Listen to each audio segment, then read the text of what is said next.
நீ இந்த பேருந்து நிறுவனங்களை நடத்துகிறாய். 48,000 கோடி நட்டம் இந்த பேருந்து நிறுவனத்துக்கு. பேருந்தில் உட்கார்ந்துருக்கிறவன் இருக்கையோடு பொத்து கொண்டு கீழே விடுகிறான். இப்படி ஒரு பேருந்து உலகத்திலே யாரும் நடத்தியதில்லை. தமிழ்நாடு அரசாங்கத்துக்கு தான் இந்த பெருமையெல்லாம் உண்டு. அப்படிப்பட்ட பேருந்துக்கு 48,000 கோடி கடன் வைத்திருக்கிறாய். வண்டி வெளியே புறப்பட்டு விட்டால் போதும், நட்டத்தில் ஓடுகிறது. ஒரு நாளும் லாபத்தில் இருப்பதில்லை. இந்த 48,000 கோடியை வைத்து கோதாவரியிலேருந்து இங்கே இணைப்பதற்கு பாதி தூரத்துக்கு நாம் பாதி விட்டுருக்கலாமே, ஆற்றுப்படுகை அமைத்திருக்கலாமே. மின்சாரத்தில் லட்சக்கணக்கான கோடி ரூபாய் இழப்புக்கு உள்ளாகிறாய். பேருந்துகளில் 48,000 கோடி இதுவரையிலும் இழப்பு. 7 லட்சம் கோடி கடன் வைத்திருக்கிறாய். உருப்படியான காரியம் நீ என்ன செய்தாய்? சட்டி உடுத்தாய், முட்டி உடுத்தாய், பேனா கொடுத்தாய், பை உடுத்தாய், சட்டை உடுத்தாய். தானே நீ செய்தாய். வேறு என்ன செய்தாய்? உருப்படியான காலம் தன் கைகளை நம்பியே தான் வாழ முடியும் என்ற நிலைக்கு தமிழனை உருவாக்கினாயா நீ? நீ நஞ்சை நிலத்தை போய் அழிப்பாயே. நீ என்ன ஆட்சி செய்கின்றவன்? செய்யாறிலே நஞ்சை நிலத்தை அழிக்காதே என்று சொல்லி போராடியவனை, டிட்கோ கட்டுவதற்காக, தொழிற்பேட்டை கட்டுவதற்காக நீ அடித்தாய் என்று போராடியவனை குண்டாஸ் சட்டத்திலே வைத்தாய். அவன் செய்த தீமை என்ன? நஞ்சை நிலத்தை அழிக்காதே என்று சொன்னது தீமையா? உன்னை குண்டாசில் வைக்க வேண்டும். நீ தான் இவனை பிடித்து குண்டாசில் வைக்கிறாய். நஞ்சை நிலத்தை அழிக்கின்றவன் நீ. உன்னை ஆட்சியை விட்டு இறக்கி குண்டாசில் வைக்க வேண்டும். இல்லாதவர்களெல்லாம் மந்திரிகளாக ஆகின்ற காலம் வந்த காரணத்தினால் வானத்திலா கட்டுவோம் என்று பெரிய அறிவாக கேட்டு விட்டோம் என்று அவர் நினைக்கிறார். செய்யாரில் நஞ்சை நிலத்தை அழிக்கிறார்கள். அது மட்டுமல்ல, இப்பொழுது விமான நிலையத்தை உருவாக்குவதற்காக பரந்தூரில் ஏராளமான நூற்றுக்கணக்கான ஏக்கர் நஞ்சை நிலம் அழிக்கப்படுகிறது. அங்கே உள்ள குளங்கள், ஏரிகள் அழிக்கப்படுகின்றன. அந்த மக்கள் 2 ஆண்டுகளாக போராடுகிறார்கள். அவர்கள் செய்யாத கூத்து என்ன இருக்குது உலகத்தில்? ஆகவே அவர்கள் நாடு விட்டு நாடு போகிறார்கள். நாங்கள் பிறந்த மண் வேண்டாம், நாங்கள் ஒரு இரத்தத்தோடு கலந்த மக்கள் வேண்டாம், இந்த கேவலமான அரசின் கீழ் வாழ்வதை விட நாங்கள் வேற்று மண்ணில் போய் வாழ்கிறோம் என்று சொல்லிவிட்டு போவது இந்த அரசினுடைய மூஞ்சியில் காரி துப்பியதற்கு சமம். இதை விட கேவலமான ஒரு நிலை ஒரு அரசாங்கத்திற்கு வராது. இந்த ஆட்சியை அகற்ற முடியவில்லை. ஏனென்றால் மக்களுக்கு இந்த ஜனநாயக அமைப்பில்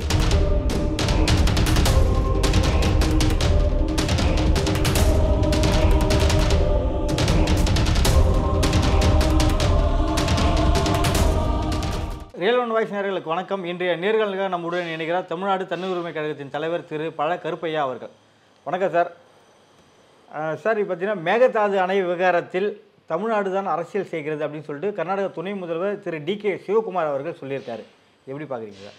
இது ரொம்ப அநியாயம். காலங்காலமாக இதுவே நடந்து கொண்டிருக்கிறது.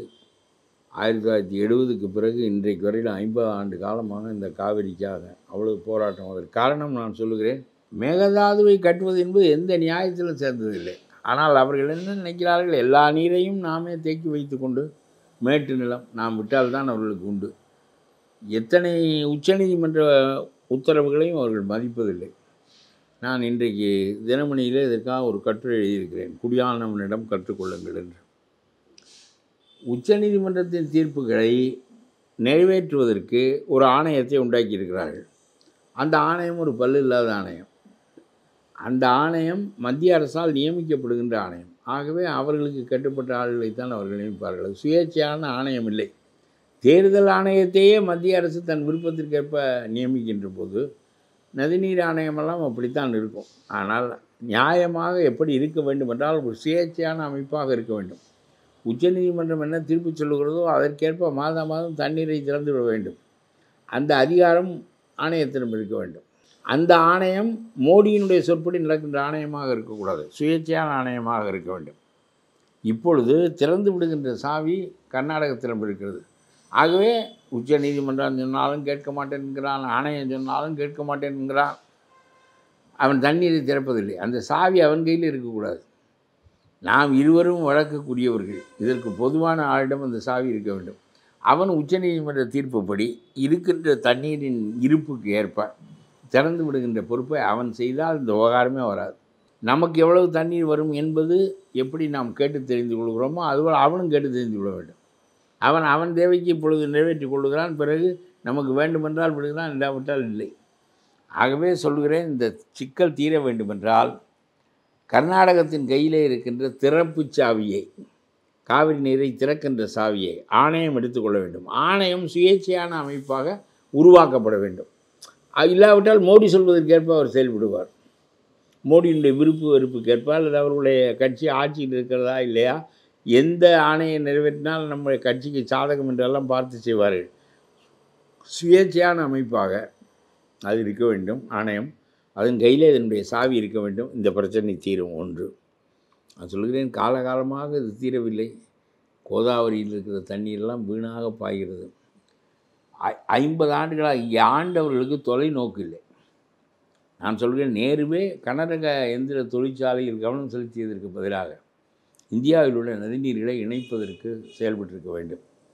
பாரதி ஏன் இந்தியா ஒன்றாக இருக்க வேண்டும் என்று அவனிடம் கேள்வி கேட்டார்கள். ஏன்னா இந்தியா ஒன்றாக இருந்திராத நாடு. ஏற்கனவே விடுதலை பெற்ற பிறகு இதை கட்டி வைத்திருக்க சுருக்கு கயிறு வெள்ளைக்காரன், அவனுடைய அதிகாரம். அவன் துப்பாக்கி முனையில் கட்டி வைத்திருக்கிறான். ஆகவே இந்த சுருக்கை அவிழ்க்கின்ற போது எல்லாமே சிதறிவிடும். இந்தியா ஒன்றாக இருக்க வேண்டுமென்றால் என்ன சொன்னால் இந்தியா ஒருமைப்பட்டிருக்க வேண்டும் என்று தமிழர்களும் மற்றவர்களும் ஏற்றுக்கொள்வார்கள் என்று கருதுகிறான். அப்பொழுது அவன் ஒன்று சொல்லுகிறான், இந்தியா ஒன்றாக இருப்பதற்கு 3 காரணம் சொல்லுவார்கள். 2 காரணத்தை பாரதி சொல்லுகிறான்.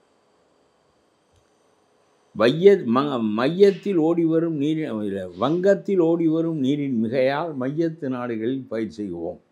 நதிநீர் வீணாக போகிறது. நீ வறட்சியான நாடு, உனக்கு வேறு நீர் இந்த மண்ணுக்கு வருவதன் மூலம் அது நன்மையா தீமையா, அது இந்திய ஒருமைப்பாட்டின் மூலம்தான் வரும் என்றால் அதை எதற்கு நீ மறுக்க வேண்டும் என்று கேட்கிறான். நியாயமான காரணம்.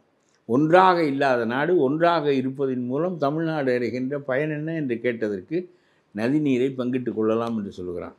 வங்கத்தில் ஓடி வரும் நீரின் மிகையால் மையத்து நாடுகளில் பயிர் செய்வோம் என்று சொல்கிறான். இன்னொன்று, கங்கை நதிப்புறத்து கோதுமை பண்டம் காவிரி வெற்றிலைக்கு மாறுகொள்வோம் என்று சொல்கிறான். We need a wide market. அந்த தேவை இந்தியா ஒருமைப்பட்டிருந்தால் நிறைவேறும். பெரிய சந்தை அங்கே உள்ளது. இங்கே கங்கை பண்டம் காவிரிக்கு வரும், காவிரி பண்டம் கங்கைக்கு போகும். பெரிய சந்தையாக இருப்பது நல்லது. 3வது தேவை, சீனா போன்ற பெரிய வல்லமையான நாடுகளை எதிர்கொள்வதற்கு பெரிய நாடாக இருந்தால் தான் முடியும். சிங்களம் போன்ற நாடாக இருந்தால் அவன் அம்பந்தோட்டாவில் உணர்ந்து கப்பல் நிறுத்தி கொண்டு போய்விடுவான்.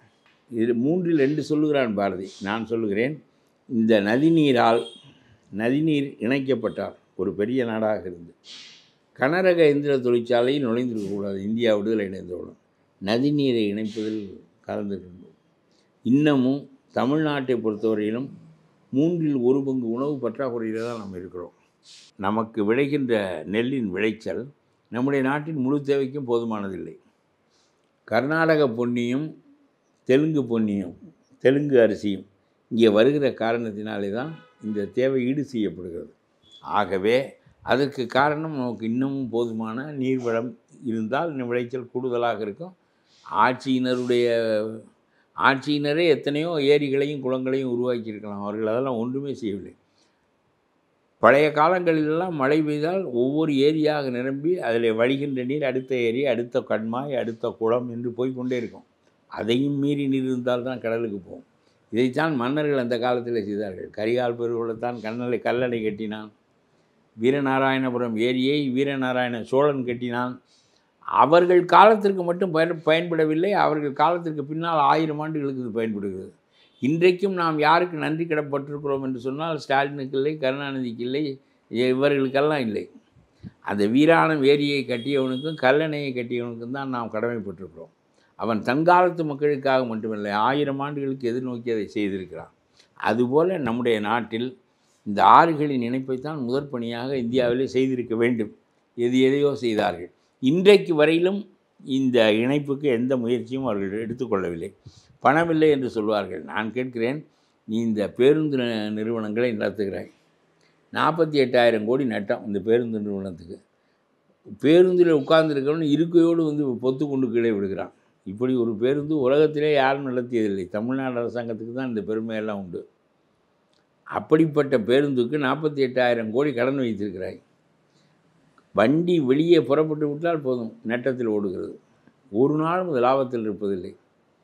இந்த 48,000 கோடியை வைத்து கோதாவரியிலேருந்து இங்கே இணைப்பதற்கு பாதி தூரத்துக்கு நாம் பாதி விட்டுருக்கலாமே, ஆற்றுப்படுகை அமைத்திருக்கலாமே. எவ்வளவு 1000 கோடி, எவ்வளவு மின்சாரத்தில் லட்சக்கணக்கான கோடி ரூபாய் இழப்புக்கு உள்ளாகிறாய்.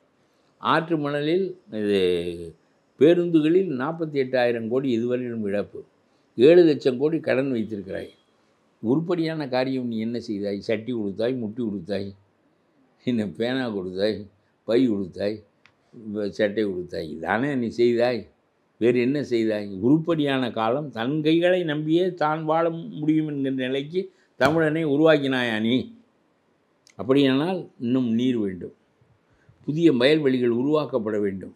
நீ நஞ்சை நிலத்தை போய் அழிப்பாயே, நீ என்ன ஆட்சி செய்கின்றவன்? செய்யாறிலே நஞ்சை நிலத்தை அழிக்காதே என்று சொல்லி போராடியவனை டிட்கோ கட்டுவதற்காக, தொழிற்பேட்டை கட்டுவதற்காக நீ அடித்தாய் என்று போராடியவனை குண்டாஸ் சட்டத்திலே வைத்தாய். அவன் செய்த தீமை என்ன? நஞ்சை நிலத்தை அழிக்காதே என்று சொன்னது தீமையா? உன்னை குண்டாசில் வைக்க வேண்டும். நீ தான் இவனை பிடித்து குண்டாசில் வைக்கிறாய். நஞ்சை நிலத்தை அழிக்கின்றவன் நீ. உன்னை ஆட்சியை விட்டு இறக்கி குண்டாசில் வைக்க வேண்டும். வேலுவை கேட்டால் வானத்தில் நாங்கள் தொழிற்பேட்டையை கட்ட முடியும். பூமியில் கட்டு, உன்னுடைய கொள்ளையில் கொண்டு போய் கட்டு, இல்லைன்னா உன்னுடைய கல்லூரி வளாகத்துக்குள்ளே கொண்டு போய் கட்டு. வைத்திருக்கிறாய் திருவண்ணாமலை கல்லூரி வளாகம், அதில் கொண்டு போய் கட்டு. எதற்கு நஞ்சை நிலத்தை அழிக்கிறாய் என்று கேட்டால் இதற்கு வானத்திலா கட்ட முடியும் என்பதா கேள்வி? புஞ்சை நிலம் இல்லையா? கரட்டு நிலம் இல்லையா? மோசமான மண் இல்லையா? அங்கேயெல்லாம் கட்ட முடியாதா? புத்தியே இல்லாதவர்களெல்லாம் மந்திரிகளாக ஆகின்ற காலம் வந்த காரணத்தினால் வானத்திலா கட்டுவோம் என்று கேட்க பெரிய அறிவாக கேட்டுவிட்டோம் என்று அவர் நினைக்கிறார்.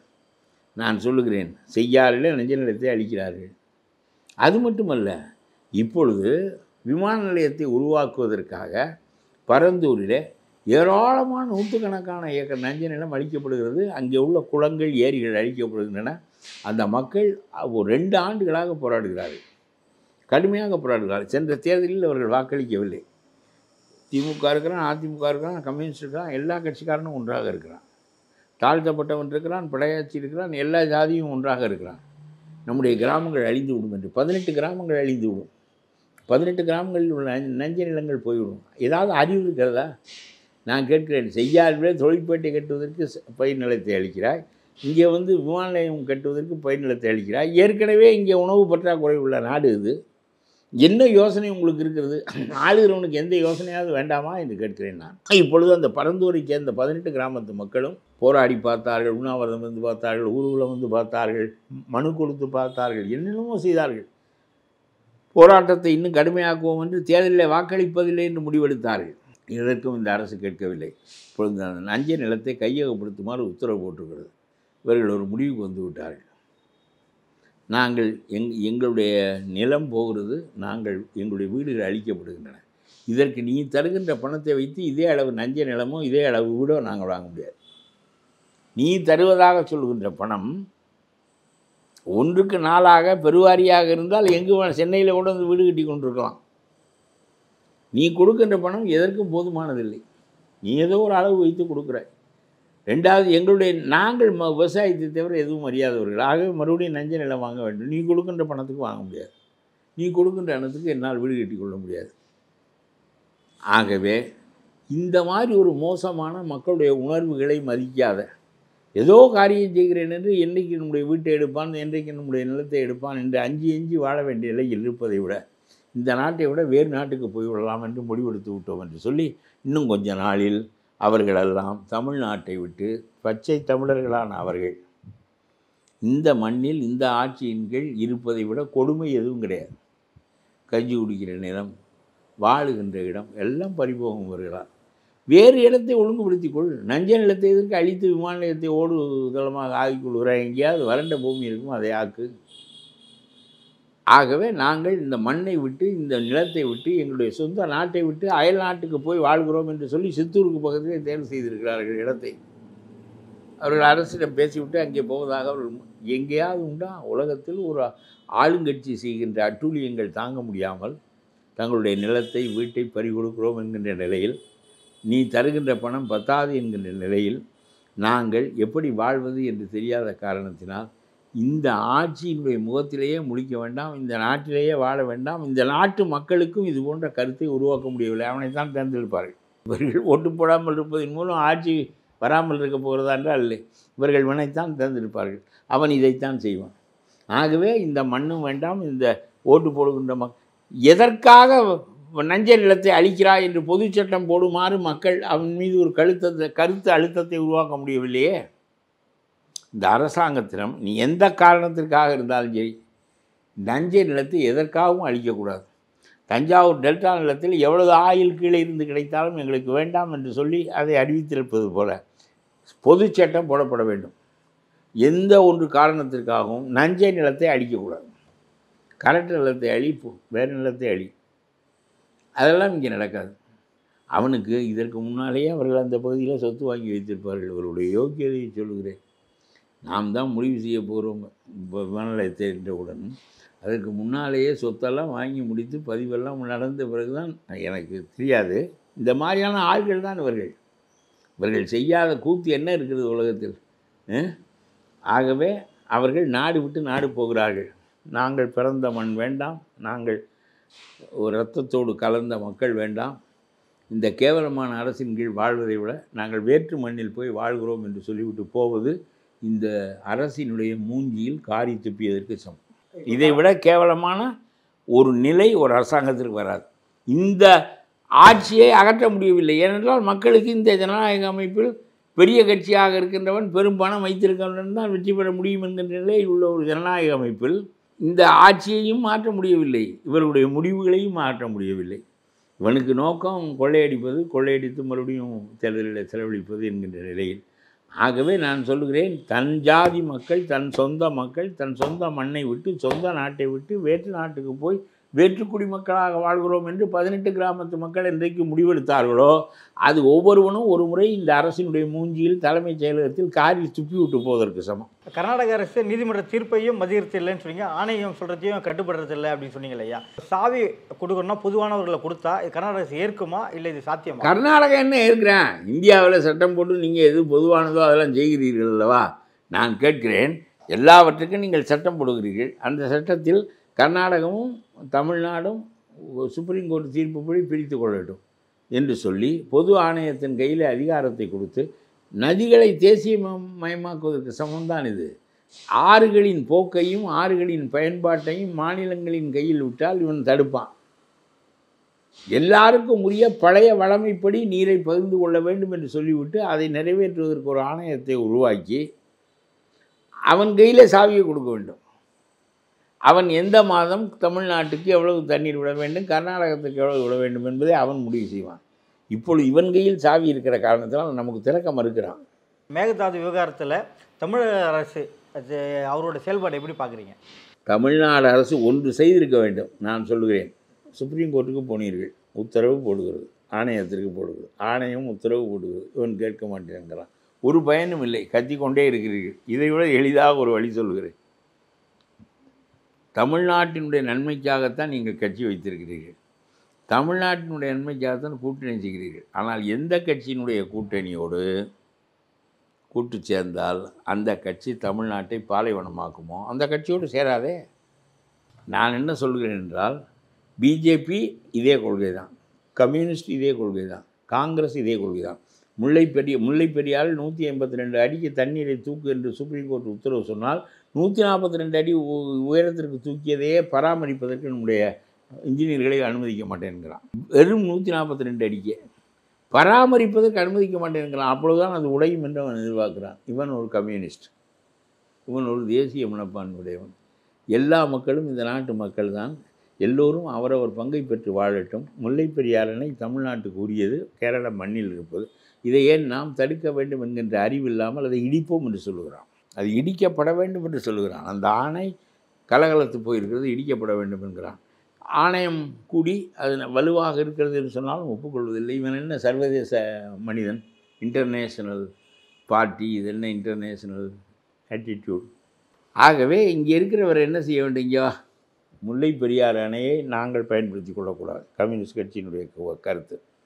காங்கிரஸ் கட்சியினுடைய கருத்து மேகதாதுவை கட்ட வேண்டும் என்பது, பிஜேபியினுடைய கருத்து அதுதான். அங்கே உள்ள தேசிய கட்சிகள் பூராவும் விடுதலை சிறுத்தைகள் என்று திருமாவளவனே சொல்கிறார். அங்கே உள்ள விடுதலை சிறுத்தைகள் எல்லாம் மேகதாதுவை கட்டு என்று சொல்வார்களாம். இங்கே உள்ள விடுதலை சிறுத்தைகள் எல்லாம் மேகதாதுவை கட்டாதே என்று சொல்வார்களாம். இது முரண் என்று உங்களுக்கு தோன்றுகிறது, ஆனால் இது முரண் இல்லை என்கிறார். முரண் இல்லை, மலையை மலை இல்லை என்கிறார், மலையை பள்ளத்தாக்கு என்கிறார், பள்ளத்தாக்கை மலை என்கிறார். என்றால் அவருடைய பார்வையில் உள்ள குறைபாடு. இந்த கருத்தை அவர் இரவலாக பெற்ற கருத்து தேசிய கட்சிகளிடமிருந்து. அது என்ன நியாயம்? 2 கட்சிக்கும் ஒரு நியாயம்தான் இருக்க முடியும். எவனோ ஒருத்தன் கட்டுப்பட மறுக்கிறான். அப்போ பொதுவான அமைப்பு கட்டுப்படுத்துகிறது என்றால் கட்டுப்பட வேண்டும்.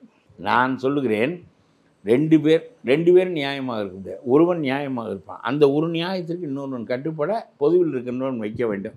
அதை விட்டு அங்கே உள்ள விடுதலை சிறுத்தை மேகதாதுவை கட்டு என்பான் என்றால் இது என்ன? தமிழ்நாட்டு மக்களுக்கு நலனுக்கு எதிராக அங்கே உள்ள கட்டுகின்ற விடுதலை சிறுத்தை எப்படி நம்ம இந்த நாட்டில் உள்ள விடுதலை சிறுத்தையை தோற்கடிக்க வேண்டும்? நான் சொல்லுகிறேன், இந்த பிரச்சனையே ரொம்ப எளிதாக தீர்ந்திருக்கும். ஸ்டாலின் சொல்லணுங்க, தமிழ்நாடு பாலைவனமாகிவிடும், தஞ்சாவூர் பாலைவனமாகிவிடும். இந்த தண்ணீரில் நீ ஏதாவது கை வைத்து, சுப்ரீம் கோர்ட்டு பொதுவானது தீர்ப்பு சொல்லியிருக்கிறது, எங்களுக்கு இதை விட கூட வேண்டும், நாங்கள் கட்டுப்படுகிறோம், இதை செய்ய நீ மறுத்தால் உன்னோடு நான் கூட்டு வைத்துக் கொள்ள முடியாது. காங்கிரஸோடு நான் கூட்டு வைத்துக் கொள்ள முடியாது. பிஜேபி ஆட்சியில் இருந்தால் பிஜேபியோடு வைத்துக் கொள்ள முடியாது. சொல்லுவார் நீங்கள் நினைக்கிறீங்களா? சொல்ல வேண்டும். இந்த நாட்டின் மீதும் இந்த மண்ணின் மீதும் விவசாயத்தின் மீதும் பயிர்களின் மீதும் வேளாண்மையின் மீதும் அவருக்கு நம்பிக்கை இருக்குமானால், அவருக்கு ஈடுபாடு இருக்குமானால் அவர் சொல்ல வேண்டும். இந்த காங்கிரஸோடு நான் சேரமாட்டேன், கொள்கையை மாற்றிக்கொள், மேகதாதுவை கட்டுகிறேன் நீ பயமுறுத்தி கொண்டே தேர்தல் நாள் அன்று வரையிலும் பயமுறுத்துகிறான். இவர் அவரோடு கூட்டு சேர்கிறார், இவர் அதை பற்றி பேச மறுக்கிறார்.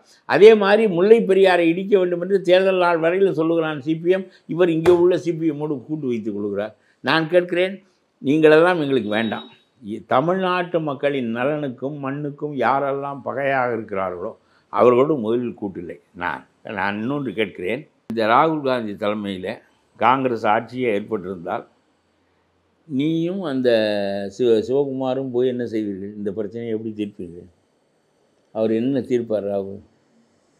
ஒரு கட்சிக்கு பொதுவான நதிநீர் கொள்கை இருக்க வேண்டாமா? நாம் கூட்டுச்சேரா கொள்கை என்று நேருவினுடைய காலத்தில் வகுத்தோம். 2 வல்லாட்சிக்கும் நாங்கள் சார்பாக இருக்க மாட்டோம். எது நியாயமோ அந்த நியாயத்தை ஒவ்வொரு தடவையும் தனித்தனியாக அழகு பிடித்து பார்த்து நாங்கள் பேசுவோம் என்று சொல்லவில்லையா நேரு? அதுபோல் இந்த தேசிய கட்சிகள் யாரோடும் நாங்கள் சேரமாட்டோம். அவர்களெல்லாம் இங்கே ஒரு நிலையும் அங்கே ஒரு நிலையும் எடுக்கிறார்கள். பயனில்லை, வெறும் கூச்சல் தான். 75 ஆண்டுகளாக இங்கே உள்ள சிபிஎம் பெரியார் அணையை விடு என்கிறான், அங்கே உள்ள சிபிஎம் விடாதே என்கிறான், அங்கே உள்ள காங்கிரஸ்காரன் மேகதாதுவை கட்டு என்கிறான், இங்கே உள்ளவன் கட்டாதே என்கிறான். உடனே நாங்கள் எங்கள் மண்ணுக்கு நியாயமாக இருக்கிறோம் என்று காங்கிரஸோ பிஜேபியோ சிபிஎம்மோ சொல்லுமானால் இது அறிவற்ற பேச்சு என்று சொல்லுகிறேன். நான் நடப்பு அரசியல் குறித்து பல்வேறு கருத்துக்களை பற்றி மிக்க நன்றி சார்.